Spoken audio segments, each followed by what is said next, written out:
Hello दोस्तों, आपके अपने YouTube चैनल इंफा स्टडी में आपका स्वागत है। आप पेन और कॉपी निकाल कर बैठ जाएं और बड़े से बड़े वाक्य को ट्रांसलेट करना सीखें। बस आपको ध्यान से वीडियो देखना है और कॉपी में प्रैक्टिस करना है। तो चलिए हम लोग प्रैक्टिस करते हैं। आज का पहला सेंटेंस है, मेरी माँ हम लोगों को रोज़ रात में 8 बजे रसोई घर में बड़े प्यार से रोटी खिलाती है। तो आइए हम लोग इसी सेंटेंस को क्या करते हैं, कंपोज करना सीखते हैं। तो दोस्तों कुछ नहीं करना आपको, बस आपको वीडियो देखना है और कॉपी में प्रैक्टिस करना है। देखिए, मैंने आपको पिछली वीडियो में बताया था कि सबसे पहले आप सेंटेंस में वर्ब को चुनेंगे और वर्ब जो होता है ना दोस्तों, वो हमेशा आपको वाक्य के अंत में मिलेगा, हिंदी वाक्य के अंत में। तो देखिए, ये जो हिंदी वाक्य आपका है, ये जो फर्स्ट नंबर का सेंटेंस है, और इसमें सबसे लास्ट में क्या है, खिलाती है। दोस्तों यही हो गया वर्ब, हमेशा आपको अंत में ही मिलेगा, हिंदी में अंत में ही मिलेगा। चलिए अब बारी बारी से आप प्रश्न कीजिए, कौन खिलाती है? जवाब मिलेगा मेरी माँ खिलाती है, ये सब्जेक्ट हो गया। किसको खिलाती है, ये तो आपको आयु का पता करवाएगा, इनडायरेक्ट ऑब्जेक्ट का। हम लोगों को खिलाती है, देखते जाइए, समझते जाइए। क्या खिलाती है? रोटी, ये ड्यू है, डायरेक्ट ऑब्जेक्ट है। दोस्तों ऑब्जेक्ट दो प्रकार का होता है, इनडायरेक्ट ऑब्जेक्ट और डायरेक्ट ऑब्जेक्ट। इनडायरेक्ट ऑब्जेक्ट हमेशा सजीव के लिए आता है, जो कि हम लोगों को खिलाएगा तो क्या हो जाएगा, हम लोग सजीव हो जाएंगे।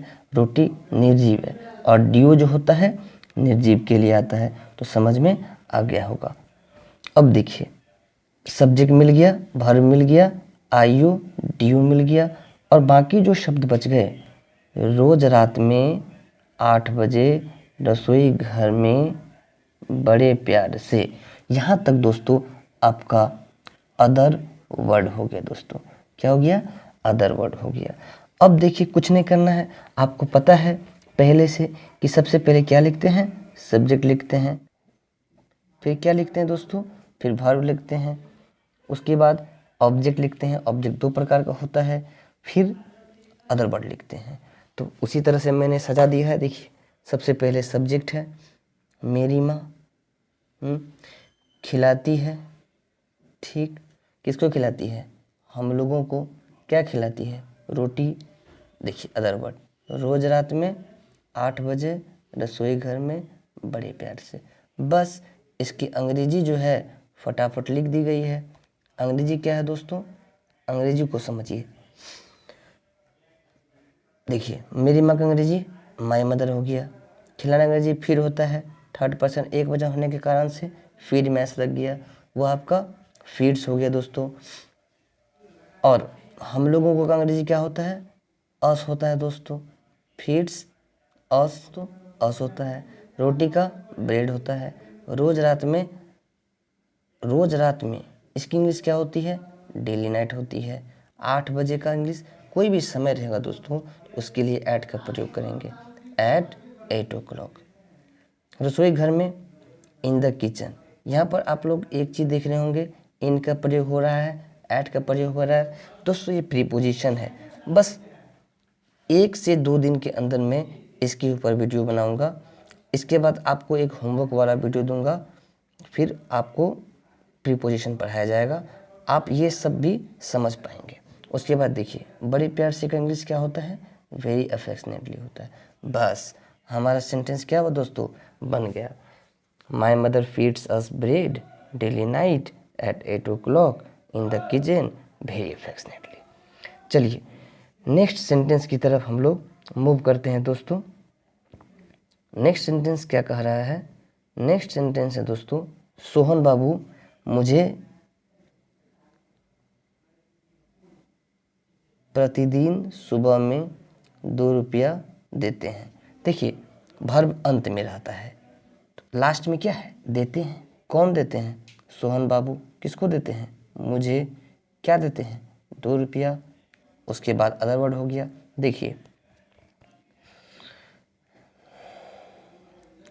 ये आपका वर्ब है,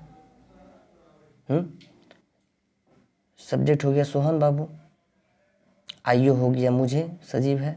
डीओ हो गया 2 रुपया। Subject plus verb plus object, object में 2 ठो, ये आईओ, ये डीओ और ये फिर अदर वर्ड। बस इसकी इंग्लिश लिख दीजिए। सोहन बाबू की इंग्लिश सोहन बाबू होता है।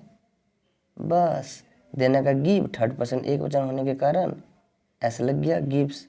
मुझे का मी, 2 रुपीज़ का 2 रुपीज़, प्रतिदिन सुबह में का डेली मॉर्निंग। अच्छा, जब दोस्तों 2 कर्म रहे, जब 2 कर्म रहे ना दोस्तों, तो क्या करेंगे कि ये जो आपका ड्यू है 2 रुपीज़, इसको क्या करेंगे, पहले लिख देंगे। जैसे इसमें देखिए, सोहन बाबू सब्जेक्ट में लिखे, गिव्स वर्ब लिख दिए, 2 रुपीज़ को पहले कर दिए, देखिए है ना। फिर क्या कर दिए, ये जो डायरेक्ट ऑब्जेक्ट पहले लिखने के कारण से ये जो आयु है आपका, इसको बाद में 2 लिख दिए। तो ये एक स्ट्रक्चर बनता है दोस्तों। डेली मॉर्निंग तो है ही इसका। चलिए, समझ में आ गया होगा। आगे चलते हैं। आगे आपका तीसरे नंबर का सेंटेंस है दोस्तों। तीसरे नंबर का सेंटेंस में क्या बोल रहा है, वर्ब हो गया, कौन देती है, मेरी माँ। सब्जेक्ट किसको देती है, मुझे। इनडायरेक्ट ऑब्जेक्ट क्या देती है, 10 रुपया। डायरेक्ट ऑब्जेक्ट बाकी शब्द क्या हो गया, अदर वर्ड हो गया। रोज सुबह में जलपान के लिए, देखिए सजा दीजिए, मेरी माँ प्लस देती है प्लस मुझे प्लस 10 रुपया रोज सुबह में जलपान के लिए। पहले सब्जेक्ट लिख दिए, फिर वर्ब लिख दिए, फिर आईओ लिख दिए, फिर डीओ लिख दिए, फिर अदर वर्ड लिख दिए। बस, वेरी सिंपल। अब इसकी इंग्लिश लिख दीजिए। इंग्लिश बन गया, my mother gives me 10 rupees daily morning for breakfast. चलिए दोस्तों, देखिए दोस्तों, अगला सेंटेंस है, लास्ट में वर्ब है, पढ़ाती है। कौन पढ़ाती है, मेरी माँ। सब्जेक्ट किसको पढ़ाती है, मुझे। आयु क्या पढ़ाती है, अंग्रेजी, डीओ। तो मेरी माँ प्लस पढ़ाती है प्लस मुझे प्लस अंग्रेजी हो गया। बस इसकी इंग्लिश लिख दीजिए। सब्जेक्ट लिख दिए, वर्ब लिख दिए, आईओ लिख दिए, डीओ लिख दिए। सब्जेक्ट लिख दिए, वर्ब लिख दिए, आईओ लिख दिए और डीओ लिख दिए। तो मेरी माँ का इंग्लिश क्या होगा, माई मदर। पढ़ाना है ना, पढ़ाती है का इंग्लिश क्या हो गया, पढ़ाती है का इंग्लिश हो गया टीच। लेकिन थर्ड पर्सन एक वचन होने के कारण से ईएस लग गया दोस्तों, टीचेज।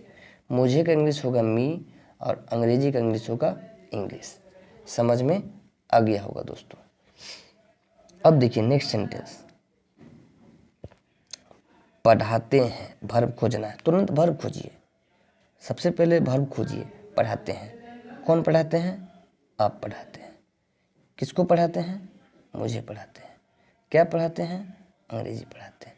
सजा दीजिए, आप प्लस पढ़ाते हैं प्लस मुझे प्लस अंग्रेजी। बस बन गया सेंटेंस। आपका यू, पढ़ाना का टीच, मुझे का मी, अंग्रेजी का इंग्लिश। बस कंपोज हो गया। और अदर वर्ड रहता तो जस्ट इसके बाद लिखते, ऐसा ही करके लिखते दोस्तों।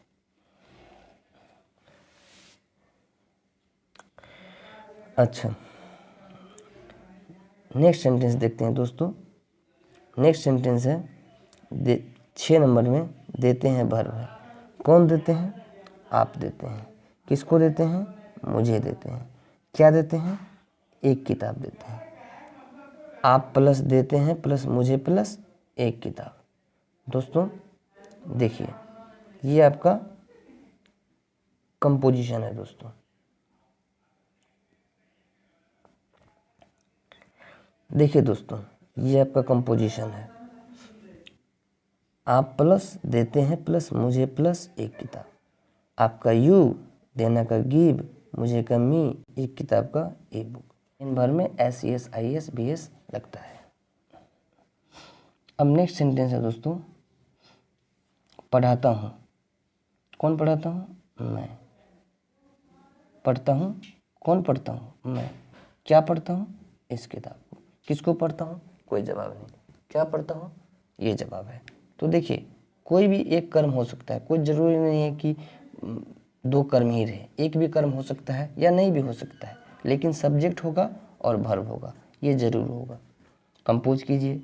मैं प्लस पढ़ता हूँ इस किताब को, आई रीड दिस बुक। अगला सेंटेंस है दोस्तों, राधा मोहन को भात खिलाती है। 8 नंबर का सेंटेंस देखिए दोस्तों, इसमें क्या है, वर्ब खिलाती है जो कि अंत में है, हिंदी वाक्य में अंत में रहता है। कौन खिलाती है, राधा। किसको खिलाती है, मोहन को। क्या खिलाती है, भात। तो subject verb IO DO, Radha plus खिलाती है प्लस मोहन को प्लस भात। ये हो गया दोस्तों, राधा फीड्स मोहन राइस। देखिए फीड में एस लगा है, फीड में एस लगा है, क्यों लगा है, क्योंकि Radha 3rd person singular number है, इसी वजह से इसके मेन वर्ब में एस लगा है। आगे बताएंगे आपको कहाँ एस लगाना है, कहाँ ई एस लगाना है, कहाँ आई ई एस लगाना है, कहाँ भी ई एस लगाना है, जस्ट इसके बाद वाले वीडियो में आपको बताऊंगा। चलिए सबसे लास्ट में 9th नंबर का सेंटेंस देखिए, वर्ब खोजिए। यहाँ देखिए पसंद करता हूँ तक वर्ब है, मैं रोटी पसंद करता हूँ, पसंद करता हूँ तक वर्ब है, ठीक है। कौन पसंद करता हूँ, तो मैं, करने वाला सब्जेक्ट, पसंद करने वाला मैं। क्या पसंद करता हूँ, किसको पसंद करता हूँ, दोनों कर्म सेम ही है, रोटी, लेकिन ये डी है क्योंकि निर्जीव है।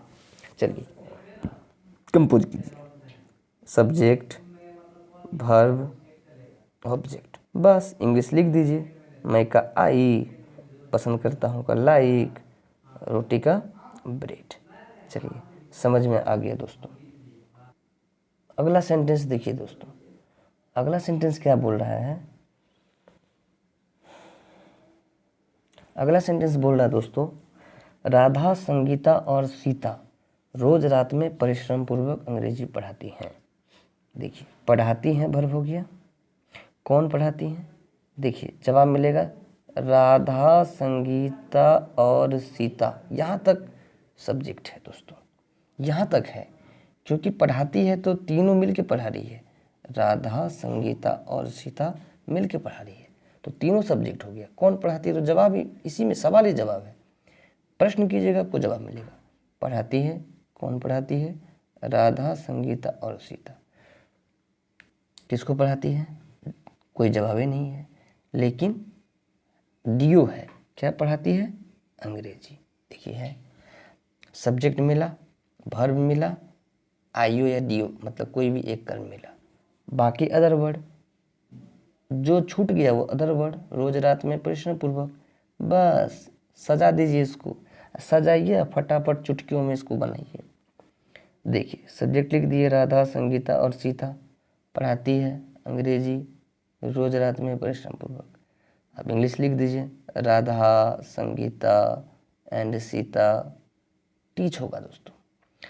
जस्ट थोड़ी देर पहले मैंने आपको बताया था कि जब subject 3rd person plural number होगा तो उसकी मेन वर्ब में S E S I E S भी ई एस नहीं लगता है, इसीलिए यहाँ पर ई एस का प्रयोग नहीं हुआ है। आपको बताऊंगा कि कहाँ S E S I S का विशेष प्रयोग होता है। चलिए अंग्रेजी का इंग्लिश क्या होगा, इंग्लिश हो जाएगा रोज रात में परिश्रम पूर्वक का, रोज रात में का डेली नाइट, परिश्रम पूर्वक का लेबोरियसली।